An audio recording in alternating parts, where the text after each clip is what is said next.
मेरे प्यारे दोस्तों, मित्रों और साथियों, सादर नमस्कार।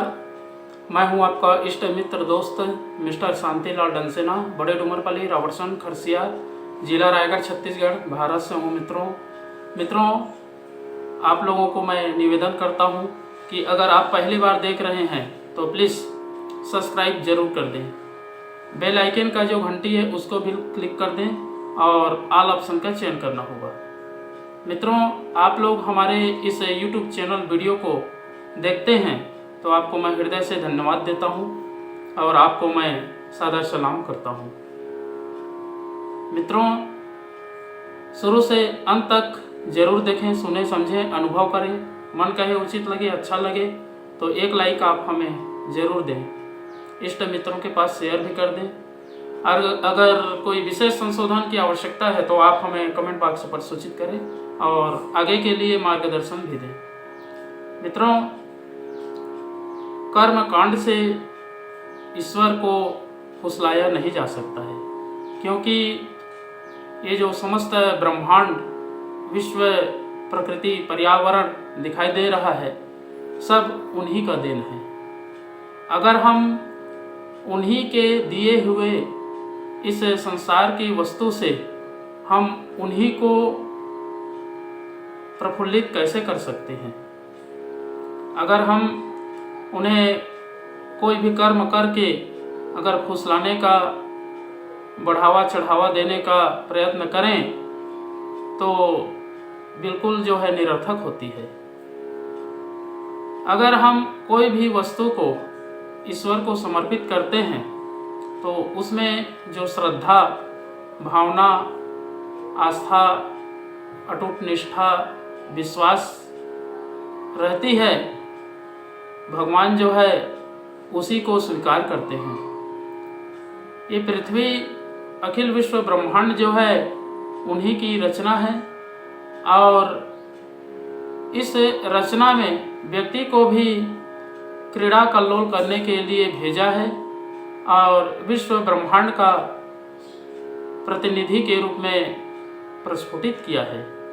व्यक्ति अगर अपने आप का अवलोकन करता है तो कर्मकांड से ईश्वर को फुसलाने का प्रयास नहीं, हृदय से, मन से, आत्मा से द्रवित होकर के साधना, उपासना, आराधना, अर्चना, स्वाध्याय, संयम, नमन, वंदन करता है, तभी ईश्वर जो है स्वीकार करते हैं। और बाहरी कर्मकांडों से ईश्वर संतुष्ट नहीं रहते हैं और ना ही वे चापलूसी पसंद करते हैं।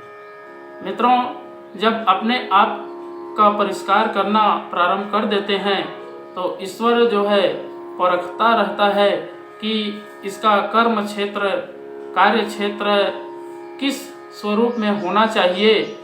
उसी के हिसाब से अनुदान और वरदान देते रहते हैं। जो अखिल विश्व ब्रह्मांड है, इसमें अनेक प्रकार के शब्द विद्यमान हैं।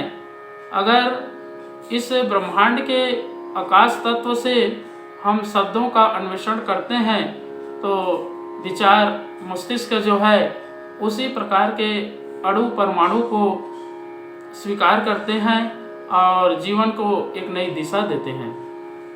अगर हम ईश्वर के बताए हुए मार्ग पर प्रशस्त करते हैं तो जीवन में अंधकार नहीं होती है, हमेशा प्रकाश उदय होती है और जीवन जो है आलस प्रमाद से दूर हो जाता है और श्रेष्ठ विचारों को अन्वेषण करने लगता है।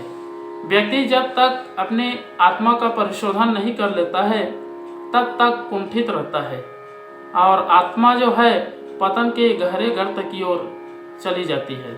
मित्रों, मनुष्य जीवन मिला है ईश्वर को प्रसन्न करने के लिए, भगवान को याद करने के लिए। प्रभु का ध्यान करेंगे तभी ईश्वर तत्व की प्राप्ति होगी और आत्मज्ञान का भी परिष्कार होगा। जब तक हम अपने आत्मा की अनुभूति का अन्वेषण नहीं करेंगे तब तक न आत्मनिर्माण कर सकते हैं और ना ही आत्म विकास कर सकते हैं। आत्मा में जितने भी उत्कृष्ट भावनाएं हैं वो निकृष्ट में परिवर्तित इसीलिए होती है कि हमारा जो सोचने का और भाव को विह्वल करने की प्रतिक्रिया निकृष्ट होती है। अगर निकृष्टता में ही जीवन व्यतीत हो जाए तो फिर उत्कृष्टता कहाँ से आएगी। और आत्मा का स्वरूप है, आत्मा का गुण है उत्कृष्ट बनना। लोगों को, समाज को और देश काल परिस्थिति को उत्कृष्ट बनाने के लिए ईश्वर ने कई नियम बताए हैं, कई अनुशासन दिखाए हैं, जिस पर व्यक्ति जो है चल करके अपना लक्ष्य को भी प्राप्त कर सकता है और ईश्वर का ध्यान भी कर सकता है और मनुष्य जीवन को सार्थक बनाने में दक्ष हो जाता है।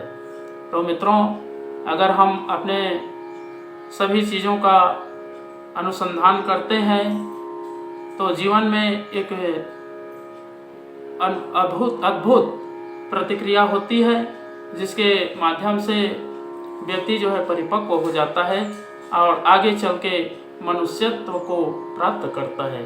तो आइए मित्रों, एक बार गायत्री महामंत्र और एक बार महामृत्युंजय मंत्र का उच्चारण संपुट के साथ में मेरे साथ करने का प्रयास करेंगे। ओम भूर्भुवः स्वः तत्सवितुर्वरेण्यं भर्गो देवस्य धीमहि धियो यो नः प्रचोदयात्। उस प्राण स्वरूप, दुखनाशक, सुख स्वरूप, श्रेष्ठ, तेजस्वी, पापनाशक, देव स्वरूप परमात्मा को हम अपनी अंतरात्मा में धारण करें। वह परमात्मा हमारी बुद्धि को सत्मार्ग की ओर प्रेरित करे। ओम हौम जूम सह ओम भूर्भुवः स्वः ओम त्र्यंबकं यजामहे सुगंधिं पुष्टिवर्धनम् उर्वारुकमिव बन्धनान् मृत्युर्मुक्षीयमामृतात्। ओम स्वः भुवः भुवः ओम सह जूम हौम ओम मृत्युंजय महादेव त्राहि मां शरणागतं जन्म मृत्यु जरा व्याधि पीड़ितं कर्म बंधनाय। ओम असंभवं संभव कर्तुमुद्यतं प्रचंड झंझावृत्तिरोध सक्षमं युगस्य निर्माण कृते समुद्यतं परम महाकालमं नमाम्यहम्। ओम अस्तो मा सद्गमय तमसो मा ज्योतिर्गमय मृत्युर्मामृतं गमय। परम पूज्य गुरुदेव, वेद मूर्ति, तपोनिष्ठ, युग दृष्टा, युग प्रवर्तक पंडित श्री राम शर्मा आचार्य जी, परम वंदनीय माता जी भगवती देवी शर्मा जी और आद्य माँ गायत्री माता, धरती माता, भारत माता, प्रकृति, पर्यावरण, सूर्यदेव, महाकाल भगवान, सरस्वती माँ, लक्ष्मी माता, सभी ग्रह नक्षत्र, अखिल विश्व ब्रह्मांड के सभी देवी देवताओं के सूक्ष्म संरक्षण में उपस्थित सभी हमारे प्रिय, आत्मीय, आदरणीय, सम्माननीय, हितैषी, परम देवतुल्य भाइयों, देवी स्वरूपा माताओं बहनों, आप लोगों को मेरा सादा प्रणाम। ऋषि चिंतन के सानिध्य में से आज का जो एक बहुत ही अनमोल और महत्वपूर्ण सुविचार है, आपके पास लेकर के प्रस्तुत करने का प्रयास कर रहा हूँ। आज का सुविचार है मित्रों, कर्म कांड से ईश्वर को न फुसलाएं। बहुत ही महत्वपूर्ण और अद्भुत अनमोल सुविचार है। आत्म साधना में ईश्वर उपासना, आत्मचिंतन, आत्मा और परमात्मा का मिलन प्रधान रूप से सम्मिलित रहना चाहिए।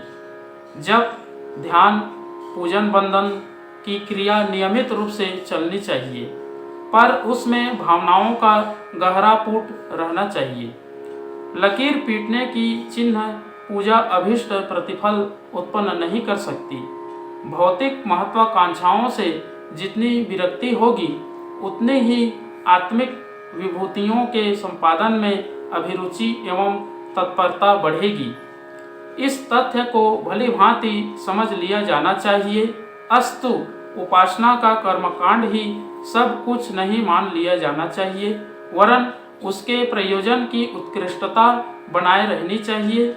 यदि ईश्वर को रिश्वत और खुशामद के बल पर फुसलाकर अपने भौतिक स्वार्थ साधनों का जाल बिछाया जा रहा है, तो समझना चाहिए कि वह भक्ति, साधना, उपासना से हजारों कोसों दूर भौतिक माया जाल है, जिससे आत्म प्रवंचना के अतिरिक्त और कुछ प्रयोजन सिद्ध नहीं होता।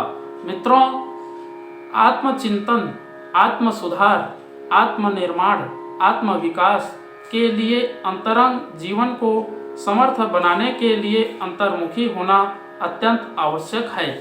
अपने स्वरूप, लक्ष्य, कर्तव्य और उपलब्ध जीवन विभूतियों के श्रेष्ठतम सदुपयोग की बात निरंतर सोचते रहना चाहिए। अधिक मिले के प्रयास के साथ साथ जो मिला है उसके उत्कृष्ट उपयोग की बात पर अधिक ध्यान देना चाहिए। बहुत बहुत धन्यवाद मित्रों। अगले बार नए विचार लेकर के, नए रहस्य के साथ में नए वीडियो लेकर के आपके पास फिर प्रस्तुत होंगे। सादर नमस्कार।